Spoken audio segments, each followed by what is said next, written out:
How's it going, YouTube? This is Jorge, aka the Latino Nerd, as my friends like to call me. This is a series that I like to call, and other YouTubers like to call, a VEDA. A video every day in April. And today is April 1st, April Fool's Day. So I thought, why not talk some NBA? Lakers versus 76ers. Who has the brightest future? Now, personally, I'm not a fan of either team. I could care less. However, I'm quite aware the prestige that comes with being a Laker, the history that comes with being a Philadelphia 76er fan, and I decided to do a little research last night. And by research I mean, hey, what if I just play some 2K and try to make the Lakers a winner? I'm kidding. But looking at both teams, they're both the worst teams in each conference. They're not doing too well. Actually, if this was an NFL type of draft system where they don't have a lottery, Sixers would pick number 1, Lakers would pick number 2. Simple as that. But, the Lakers are apparently going to get a lot of money saved up from Kobe's retirement.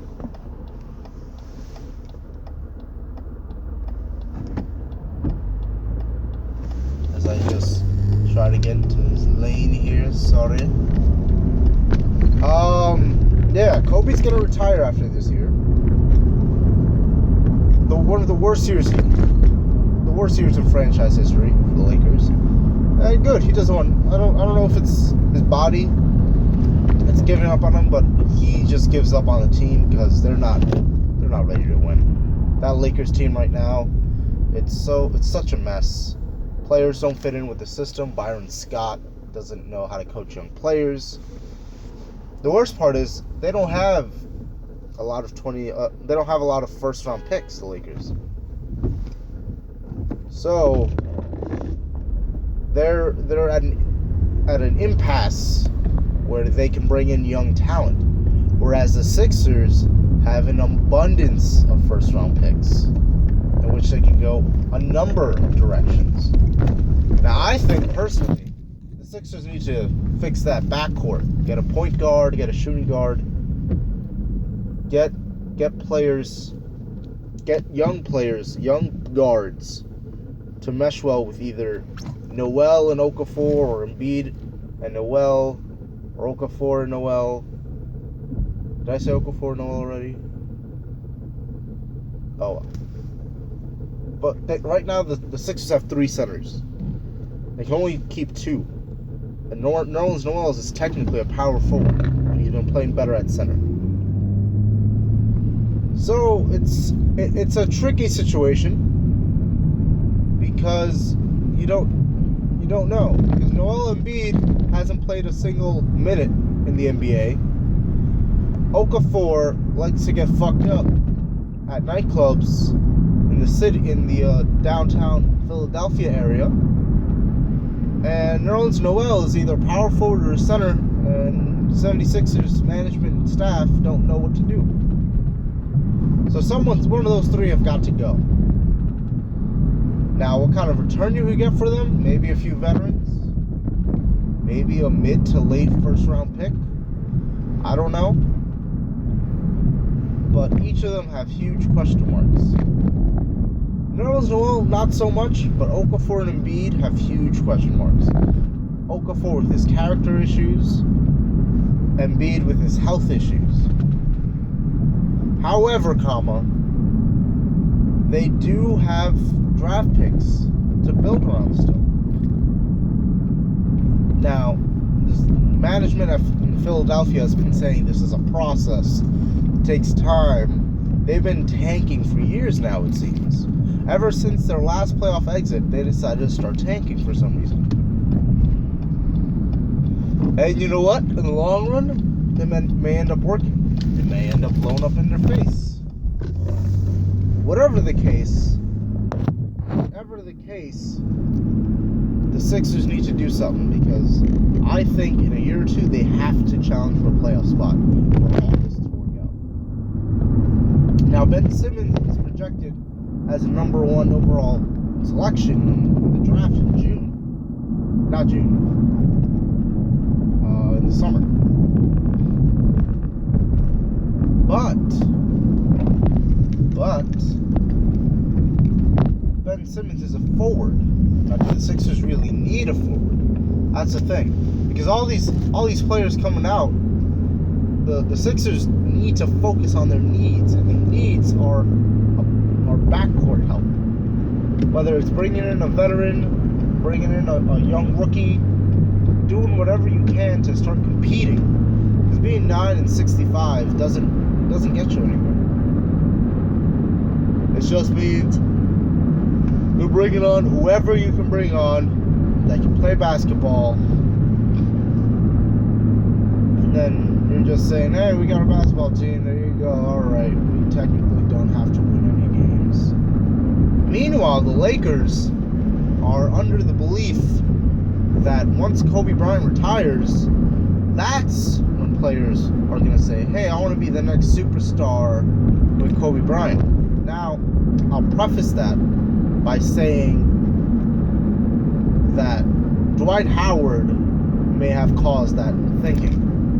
Because remember, when Dwight Howard and Steve Nash came along to the Lakers, it was supposed to be Kobe Bryant and Dwight Howard meshing well together, going for a championship. And it didn't end well. Personalities conflicted. Steve Nash was always injured. And it's just, it was a mess. It was a mess.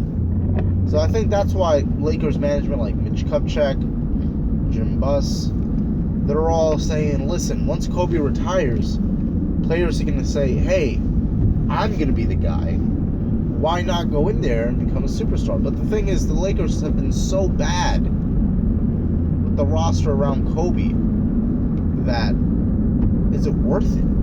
Like, there's been rumors saying Kevin Durant could go to LA this summer. Is it worth it? If you look at the team, sure, they could offer you a lot of money. Sure, the glamour of Hollywood and pursuing other goals in life besides basketball is there. But at the end of the day, Kevin Durant wants to get a chip. He wants to get that ring, baby. And the Lakers can't do that. Sure, they might be a playoff team. They'll probably be a lower seed, eliminated by the Golden State Warriors in the first round. Because at this point, if you're going to leave your prospective team in the West, you got to go to a team that's going to beat the Warriors. Because the Warriors are the team to beat. They're most likely going to be back-to-back champions. Unless the San Antonio Spurs come in and ruin them. But then the Spurs are going to win a championship. And it's just... you can't just say, oh, I'm going to go to and there's another caveat to this rumor. If Kevin Durant goes to LA, then Russell Westbrook is going to go to LA. That's not how things work. Like, imagine if KD did go to LA. And he ends up in the worst situation possible. The worst situation possible. You think Russell Westbrook will go, hey, KD, I see you can use my help. Let's make this OKC Thunder all over again, except in LA. No. The reason they would leave their teams is to not go into a situation they were just in. That's why everyone outside of New York is bashing Melo. Because Carmelo Anthony has only had one big year with the Knicks. And he could have left, go on to Chicago, probably win a championship, challenge LeBron, and maybe Tom Thibodeau wouldn't be fired, but maybe Fred Hoiberg wouldn't be the head coach. And you know what? Melo decided to stay with the situation he's familiar with. So Kevin Durant could most likely re-sign with OKC, leaving the Lakers without a star, without a first-round pick to call a star like a Ben Simmons. All LA has right now is D'Angelo Russell, who might get traded because of the locker room shenanigans between him and Nick Young, and Julius Randle, who's still developing. He's not even close to being what his potential is. So yeah, Lakers have a lot of sorry. Driving to work, wake up really early. Lakers have a lot of work to do. More so than the Sixers. The Sixers, they just need to draft the right guard, bring in a few role players, a few veterans that are maybe on the end of their wheels. Bring in someone that could, bring in a couple players that could teach these young players ways of the game. Like Kevin Garnett is doing with the Timberwolves right now. He's not there to play. He's there to help develop the young talent. He's there to help teach Andrew Wiggins, Karl Anthony Towns, Ricky Rubio, Zach LaVine. That's why the Timberwolves might be a dark horse playoff contender next year.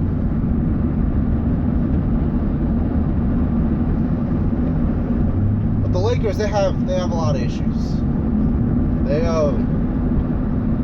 Although the glitz and glamour of LA may be appealing to some people, not a superstar, not a guy like Kevin Durant, not a guy like Russell Westbrook. None of these superstar players, these MVP caliber players, aren't going to go to LA. They might entertain the fact of going to LA just to get more money or a better contract from the team they really want to sign with. But let me go back to Philadelphia. Right now I'm bashing LA, I'm shitting on them. I really believe that the Sixers have been going about this all wrong because they have players on their roster that no one's ever heard of. It's one thing to go young. It's one thing to get some vets. It's another thing to just play so badly where all you have to do is sign a couple of players and say you're a basketball team competing every night. Because at this point, I don't think the Sixers are a real NBA team because of how badly they play. Sure, they compete on some nights, but they really need to start focusing because now Mike D'Antoni is on that bench. And last time Mike D'Antoni was sitting on an NBA bench as an assistant, he got that head coaching gig real fucking quick. So the Sixers, I think, are in the better situation. They have the draft picks. All they need to bring in is a few veterans. Draft a guard, point guard preferably, where you can build around. Trade Okafor or Embiid. I would trade Embiid only because I don't think his health issues outweigh his potential. I think you need to trade Embiid, get Nerlens Noel in the power forward position, bring in a veteran center, a veteran leader of a center. I don't know. Entertain the fact that maybe Tyson Chandler doesn't want to be in Phoenix anymore. Maybe try to get him. You got the Sixers definitely have cap space. The best way I think in basketball is to show you mean business is to bench a player. If a player's acting up like out of character, especially in the NBA, if a player's acting up, if he's not playing to what his potential should be, and he's just lackadaisical, bench him. I know Okafor is hurt right now, but I'm telling you, bring Tyson Chandler on. He'll be a leader. Bench Okafor. Be like, listen, like, you need to learn your place. You are supposed to be the next great center in Philadelphia. You're not supposed to be some kid running around the nightclubs starting fights. So the Sixers, I think, have the best chance of being in the playoff picture in the future. The Lakers have some work to do. They need to get those first round draft picks back some way or another. They don't have the draft asset. They don't have the trade assets to do such a move. But anyway, a quick little update. Today, April 1st, I will be doing a Uncharted 3 live stream around 7 or 8 p.m. Eastern Standard Time. And tomorrow I will have a vlog where I will film you. I'll show you guys my birthday celebrations in New York City. But as for right now, my name's Jorge, aka the Latino Nerd. I'll see you later.